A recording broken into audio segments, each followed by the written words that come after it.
So in the last class, I already discussed we have started root locus, and we also discussed the some rules also, right? Construction of root locus we are discussing. So we discussed the angle condition, magnitude condition, right?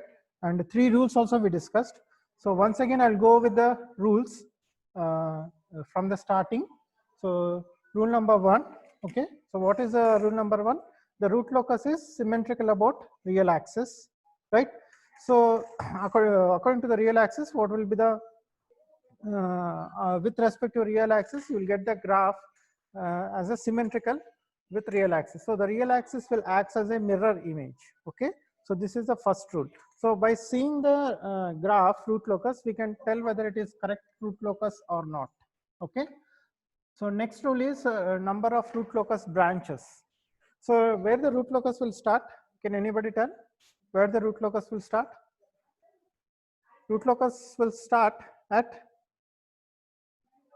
pole or 0. It will start at Pole. No, it will start at 0. Root locus will start at open loop pole at k equal to 0, right? When k value, what is gain? K is a system gain. So when k equal to 0, at open loop pole it will start, and it will terminate or ends at open loop 0 when k equal to infinity, right? So you know how to find the number of root locus branches. If their poles and zeros are not same, then that root locus branches will go to infinity. Okay. So yeah, that how many number of root locus branches will go to infinity? That is given by n minus m, where n is the number of poles, m is the number of zeros. So we saw this example. In this example, we have 3 poles. Number of zeros are 0. There is no 0. So number of root locus branches which are going to infinity is given by m minus n, that is equal to 3. Okay. So 3 branches here will go to infinity. So this is the examples we did. We saw the examples of. Next we go for rule number 3. What is rule number 3? Root locus on the real axis. So what is this? Whether root locus exist on the real axis or not, we can find out. This is a very important rule. That's why I gave you this star mark. So with this we can almost all we can find half of our root locus diagram. Okay. So what is this principle? According to this, what is the thing is the root locus on the real axis we can find by counting number of poles and zeros. If number of poles and zeros, sum of poles and zeros is odd number, then there exists a root locus on the real axis. Okay, you have to count both poles and zeros. Okay, if both are if after counting both are, you are getting odd number like 1, 3, 5, so then we can say the root locus is existing. So we can see one example here, that is k open loop transfer function k equals to s plus 3 into s plus 4 divided by s plus 1 into s plus 2. So see here, I plotted this poles and zeros on the real axis. At -1 and -2 you have poles which are indicated by the cross mark, and you have zeros which are indicated by circles at -3 and -4. If you start counting them, up to -1, you don't have any sum of poles and zeros, so there is no root locus exist. After -1, if I see this portion to the right side, I have one pole. One means 1 indicates hard number. So -1 is one pole. So that's why root locus branch exists in this. So this, can you see this mark, dark mark? Yes, can you see this dark mark between -2 and -1? Hello? Can you see Yes, this? sir. Yes. So between -2 and -1, there exists a root locus branch, because to the right side, you have only one pole, that is at -1. After -2, again, there is no dark mark. There is no root locus, right? After -3, again, what is happening? Again, there existed root locus, because to the right side, you have three sum of poles and zeros. 2 poles are there and 1 zero is there, right? So like that, root locus on the real axis we can find out. Next, we are going to rule number 4. What is this rule number 4? Rule number 4 is asymptotes. What are asymptotes? Asymptotes is a straight lines along with the root locus is expected to travel to reach to the to reach zeros at infinity. I think you have studied in POC what are asymptotes. Asymptotes you will draw for the circles to the straight lines and like that. So here also same, this asymptotes are the straight lines. They are not root locus branches. Please remember, they are the straight lines along with the root locus branches. Okay, they are straight lines. They are straight lines along with the root locus branches. They are not root locus branches. Okay, so if you have m minus n branches which are reaching to the infinity, so those many number of asymptotes you will get. Suppose you have 3 poles, no zeros are there. So pole minus 0 is 3. So you will get 3 asymptotes. It means the 3 root locus branches are going to infinity. So same way, so three asymptotes you will get. Okay, so these asymptotes will make an angle with real axis. So that angle is given by this formula, that is phi of q equals to plus or minus 2q plus 1 into pi by n minus m. Okay, so according to this formula, so what is q value here? Q value you have to take from 0, 1, 2 up to m minus n minus 1. Suppose m minus n is 3.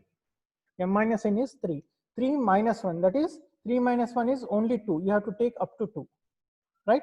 So q value should be up to n minus m minus 1. Okay, so up to that q value you have to take. Suppose if you have m minus n is 3, in this example m minus n is 3, you are taking q value here, instead of q I gave you x, so q value will be taken up to 0, 1 and 2. So every time you have to substitute. For x equal to 0, I'll get 60 degrees. For x equal to 1, I'll get 180 degrees. When x is equal to 2, I'll get 300 degrees. So based upon this, you'll substitute in the formula and you'll get the angles from the angle of these asymptotes with the real axis. These are the angles you have to measure from the real axis. Okay, so can you see this? One example, we'll go for one example slide. Before that, I'll conclude fifth rule also, because fourth and fifth rules are combinedly they will do sometimes. Okay, while doing the problem, this fourth and fifth rule they will do together. So we'll go for fifth rule also first. So what is fifth rule? This is centroid. What is centroid? Intersection point of asymptotes on a real axis, right? Intersection point. We are finding the asymptotes, which are the straight lines. So these asymptotes will give you the intersection. These asymptotes will intersect with the real axis at some point. So that point is called as centroid. Okay, so what is the formula for centroid? How you will find out the centroid? The centroid is formulated by using this formula: sum of real parts of poles minus sum of real parts of zeros divided by p minus z. What is p? P is number of poles, z is number of zeros. Okay, so in previous example we got p minus z, that is n minus ms3, means this will become 3. And real part, only suppose you have complex conjugate poles, you have real poles, you have completely imaginary poles, but you have to take only the real part of the poles. Similarly, real part of the zeros. Okay, so when we will do the problem, you will understand. Let me go for the problem. So next slide will be the problem. See, this is the problem. So consider the calculate the asymptotes and centroid of a following transfer function given in the figure. So they gave one figure. So in that figure, open loop transfer function k is s plus 3 divided by s into s plus 1 into s plus 2 plus s plus 4. So in this, can you tell me how many poles are there? Anybody can tell how many poles are there in this example? 3. No, 4 are there. See the denominator. One is s into s plus 1 into s plus 2 into s plus 4. So s equal to 0 is 1 pole, s equal to minus 1 is 1 pole, s equal to minus 2 is 1 pole, s equal to minus 4 is 1 pole. If you find the roots for this denominator, you have four terms, right? Kitne terms hai? 4 terms hai. Did you see? S into s plus 1 into s plus 2 into s plus 4. 4 terms are there. So you'll get 4 poles. Yes, sir. 1 pole at 0, 1 pole at minus 1, 1 pole at minus 2, 1 pole at minus 4. Can you tell me how many zeros are there? How many zeros? 1. 1. What is that? What is that zero value? -3. Minus 3, right? So you have 1 0 at minus 3. So see the formula, real part of poles of open loop transfer minus real part of zeros of open loop transfer function, right? So if I see this, so real part, I should not, these poles all are real poles. I don't have imaginary or complex conjugate poles, all are real poles. So real part I will add. So 0, -1, -2, with the sign you have to add, with the sign, minus of -3. Okay, so the numerator will get -4 and denominator, how many poles? 4 poles. How many zeros? Only 1 0. So 4 minus 1, p minus z. 4 minus 1, I'll get 3. So 4 divided by 3 is my centroid. Okay, 4 divided 3 is my centroid. Next, how to find out the angle of asymptotes? What is the formula? 2q plus 1 by into pi, that is pi is 180 degrees by p minus z. So p minus z is how much? What is p minus z?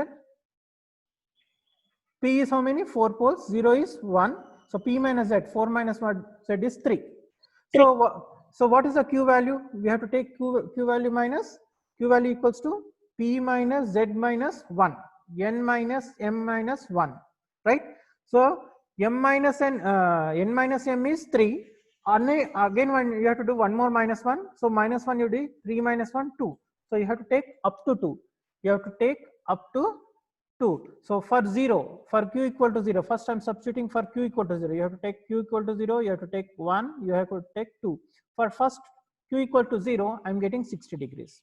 For q equals to 1, I'm getting 180 degrees. For q equals to 2, you'll get 300 degrees. Okay, right? So in this way, you have to find out the angle of asymptotes. You have to find the angle of asymptotes for given problem. Okay, so you have to find out angle of asymptotes and centroid. So these two rules, rule number 4 and rule number 5, you can combinedly calculate in the examination also, no problem. Okay, you can do it together. So generally we'll do it together in most of the books. Sometimes they will individually ask this question to find out the centroid and asymptotes. Okay, for 2 marks or 3 marks question. Okay. So next, we'll go for next slide. Next is, see how we are drawing this. I got some value of this. So I given this asymptotes with real axis. This I'll get this value as what is minus 4 by 3?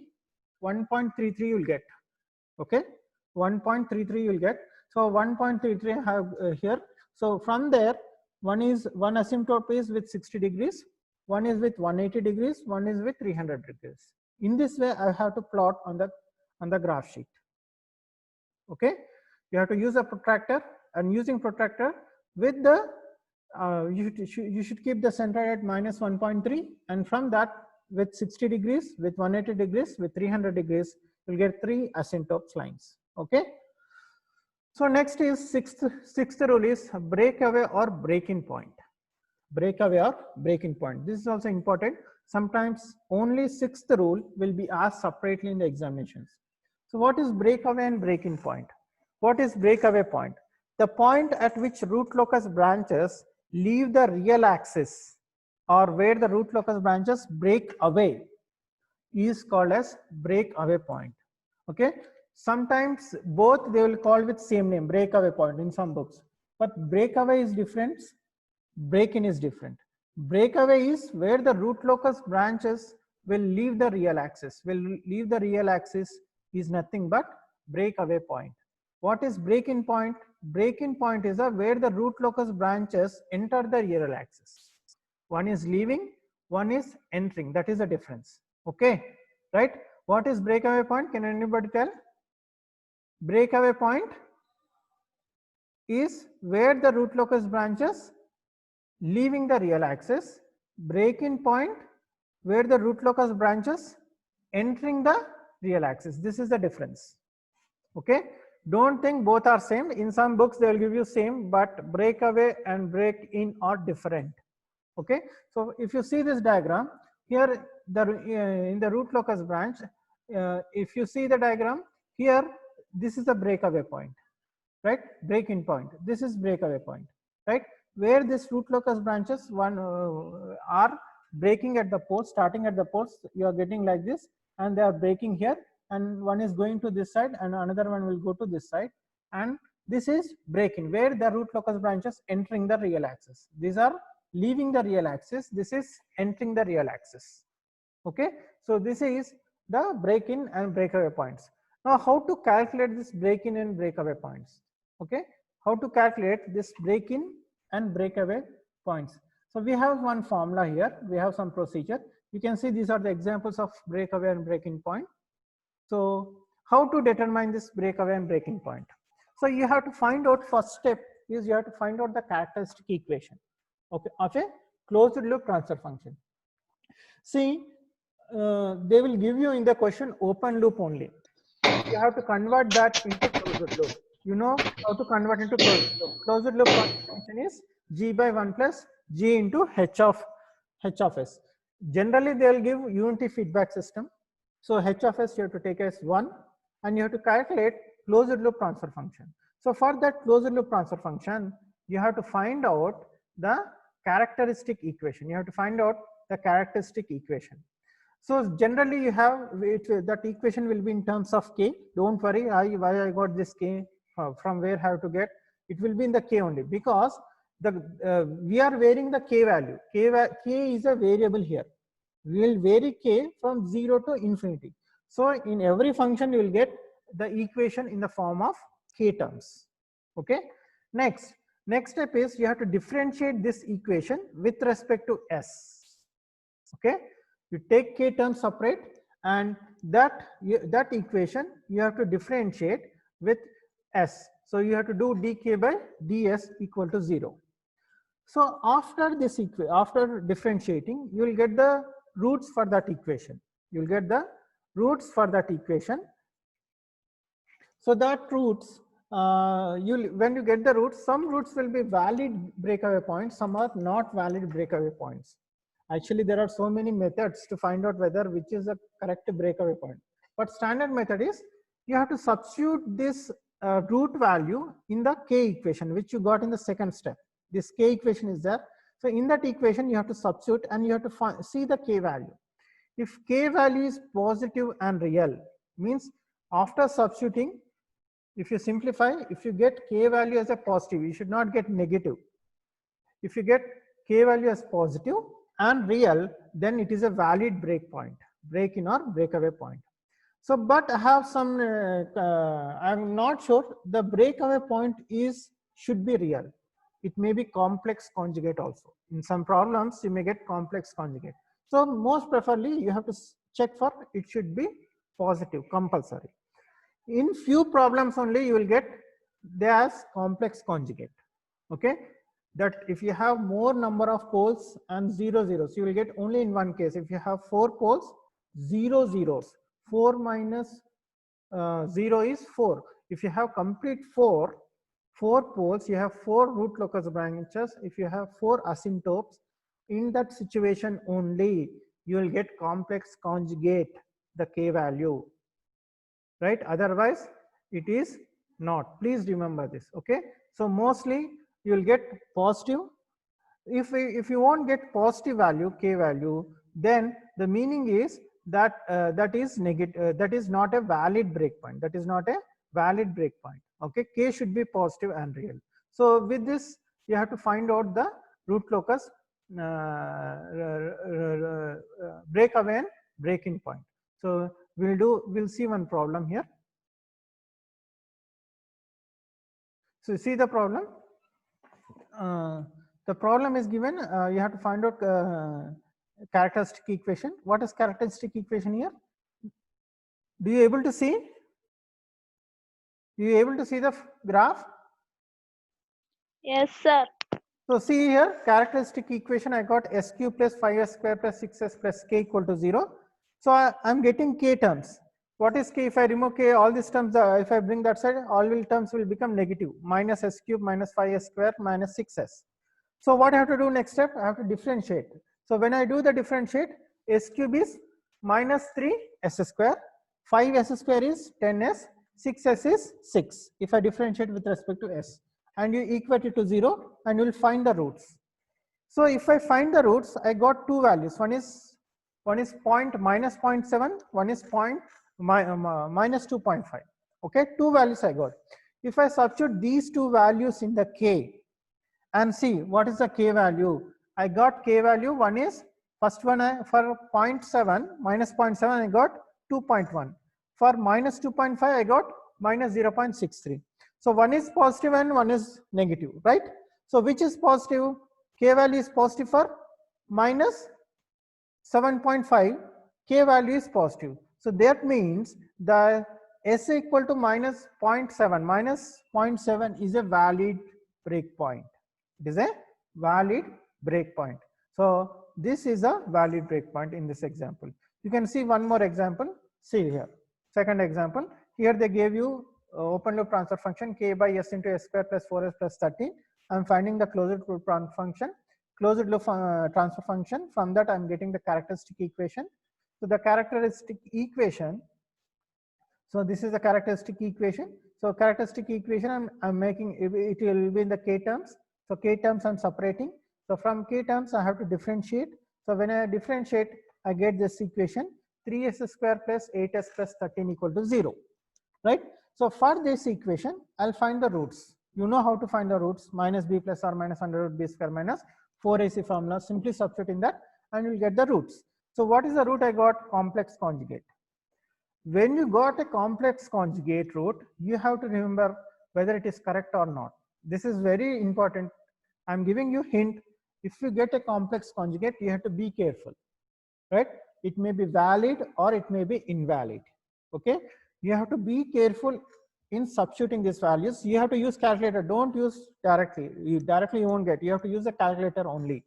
While substituting in the calculator, you have to substitute clearly complete complex and conjugate value. You can see for the validity here in the denominator we are checking the values. So when you check the values, see if I check this value, I'm substituting k value completely, right? So s cube is there. What is s value? I'm substituting minus 1.3 plus j 1.6 whole cube. See the brackets.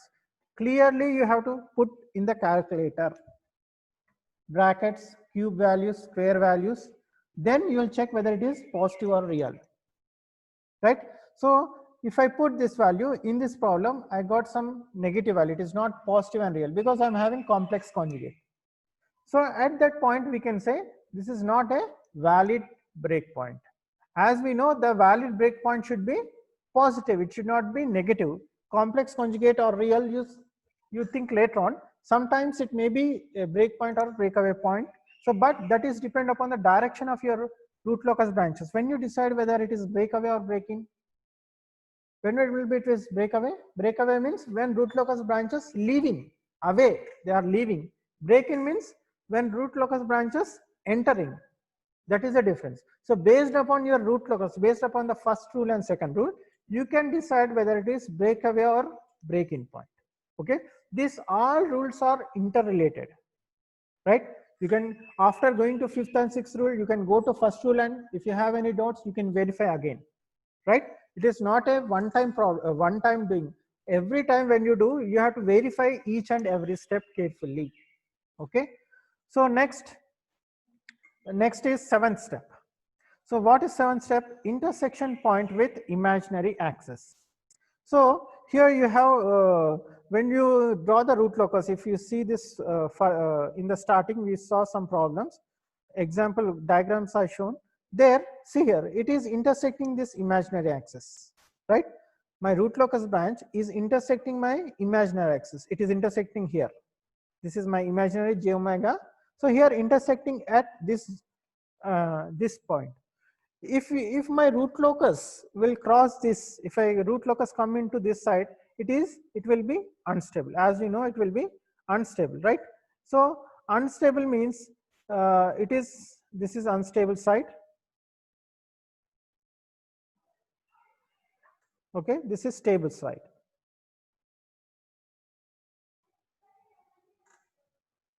So what about if it is on the imaginary axis? It is marginally stable. Okay.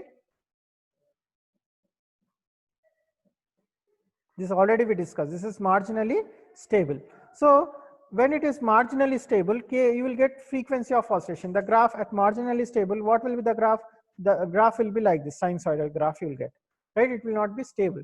So at this point, you will get the oscillations also. This frequency of oscillations omega, you have to find out. Frequency of oscillations you have to find out at when the when it is intersecting this point. The meaning is that it is marginally stable and you have frequency of oscillations you will get.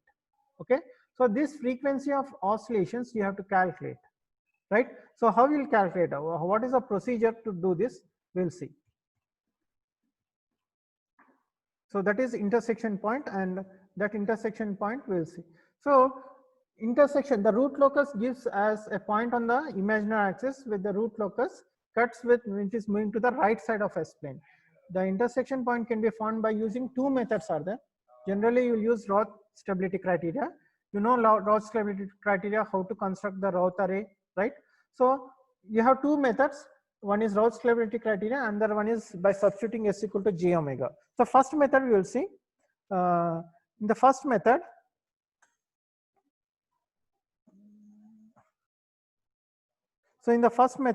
what you have to do, you have to get the characteristic equation. So when you get the characteristic equation, from the characteristic equation, you find the Roth array. You know how to find out the Roth array. Already we discussed in the third module. So you have to find the Roth array and you have to find the K marginal. How you will find the K marginal? You will take the row of zeros. You will take one row of zeros, and by using that row of zeros, you construct the auxiliary equation. So after constructing auxiliary equation, the coefficients of auxiliary equation will give you this, will give you the roots. So these roots will give you the intersection point, and this auxiliary equation frequency of oscillations also you will get from this intersection point. Let us see one problem. Here I have one problem. 1 plus g of s h of s equal to 0, which is I got if I find the characteristic equation. I constructed the Roth array. So when I constructed the Roth array, so general procedure how you do it in third model, in same way you have to do. So here I have to make one row of zeros. So which row of zeros? S power 1, I'm making row of zeros. So if I take row of zeros, this one, above equation should be the auxiliary equation, right? So I got the K value, right? K equals to 5 for the system to be stable. So K value will be 5 is a marginally stable value. So above which for S square terms, for S square terms, I'm finding this S square terms as a characteristic equation. So what is that? 5s square plus k. 5s square plus k I'm taking. K value I'm substituting as 5. And after substituting this s square as k and k value as 5, I'll get the I'll get equations, and after simplifying I'll get k value as plus or minus 1. So this plus or minus 1 j1 will give you the oscillations. Frequency of oscillations is given by this one. Okay, so I have to find the K marginal value. K marginal is minus 1 from the Roth array. So, and frequency of oscillations also I am finding by this example. So please go through this example. I will post this in the in the WhatsApp group, this PPTs. So second method is there. In the second method, simply you substitute s equal to j omega, right? Simply substitute s equal to j omega. This is easiest method which I will follow. Generally, I used to follow this method, right? Simply substitute s equal to j omega. So when you substitute s equal to j omega in the characteristic equation, if I substitute s equal to j omega cube, s cube plus 4s square plus 13s plus k equal to 0 is there. So in this s cube, s place I'm substituting j omega, and you simplify j omega square, omega cube, j omega cube, omega cube, j cube you will get. J cube means j square is minus 1. Okay, j square you remove, minus 1. One more j is there, so minus j I got. Similarly, 4j omega square is there. So j omega square is, j square is minus 1, omega square is omega, so minus 1 I'll get, so minus 4 omega square. Similarly, you will have to find out all the terms, and you equate real term and imaginary terms. Equate real terms and imaginary terms. So based upon that, you will get the omega value and k value. After simplifying, equating and simplifying, you will get k value and omega value. So this is the simplest method. But if you have any doubt, in doing this, so you can follow, if you have good practice of following this first method or Roth criteria, RH criteria, you can follow that method. Any one of method you can do. If you have time in the exam, you can do 2 methods and you can find out the correct value. Means if you have any doubt, you do 2 methods, which any method you can get the correct value. Okay, you can compare, you can do the time, based upon the time you can do the 2 methods and you will compare, and if you get any doubt you can it is clarified. Okay, so that is over. The next is rule 8. So rule 8 is a optional rule, means it will not be in all the problems, you won't get this rule. Okay, so when you have the rule is, 8th rule is angle of departure and angle of arrival. So angle of departure is calculated at the complex open loop pole. Angle of arrival is calculated at the complex conjugate zeros, right? So this rule, if you have complex conjugate open loop pole, then only you have to calculate this angle of departure. Otherwise, this rule, this step is no need to do. Okay, this is the last step. This step is not required. If you have complex conjugate poles and zeros, then only you have to do this step. Otherwise, not required. Are you hearing? Hello? Yes, sir. Yes, sir. Right? 8th step you have to do only if you have complex conjugate poles and zeros. Otherwise, not required. Sometimes you have only Okay. complex conjugate pole. Then you have to find out angle of departure. Sometimes you have only complex conjugate zero. At that time, you have to find out angle of arrival. Sometimes you have both, you have to do both. Sometimes you don't have not even one, no need to go for this step. Okay, based upon the question, based upon your poles and zeros, if you have only complex conjugate poles and zeros, then only you have to go for this step. Okay, right? So angle of departure is calculated at where? Complex pole. Angle of arrival is calculated at complex zero. Okay, so I gave some example here, shown the graph to make you understand. So how this complex conjugate poles and zeros will be there. Suppose if I have complex conjugate pole here, this is my complex conjugate pole. Here, this complex conjugate means you have both positive and negative, right? So both poles I got. So at the pole, my angle is, my root locus is going, and I'm root locus is ending at the complex conjugate zero. At pole it is starting and it is at ending at the zero. So where it is starting, it will make some angle with the real axis. This angle is called as angle of departure, and where it is ending, this angle is called as angle of arrival, right? It will start at pole and it will end at zero. So when you have complex conjugate pole, then only you will have an angle of departure. When you have complex conjugate zero, then only you have an angle of arrival. So based upon the poles and zeros, you have to find out this complex, find out angle of arrival and departure. So this is an example graph I am showing how it will look. Okay, did you understand? Right? Hello? Hello? Yes, sir. Right? So how it Yes. will look? If it is complex conjugate, then only there is exist, and your expected graph will be in this way. Your expected graph Yes, will sir. be in this way. That's why I'm showing you a example graph, how it will be. It will start if you have complex conjugate. We saw the rule number 3. In the rule number 3, we don't have complex conjugate poles and zero. All are on the real axis. If on the real axis, how will be the graph? If you have poles of complex conjugate, how will be the graph? Right? You can compare rule number 3 with rule number 8. Okay, right? Okay, Rule sir. number 3 is different, rule number 8 is different. Of course, you have to follow all the rules, but based upon the type of poles and zeros. If they are real poles or complex conjugate poles, based upon that, you will get the graph. Right? So that is the important thing. All graphs will not be same.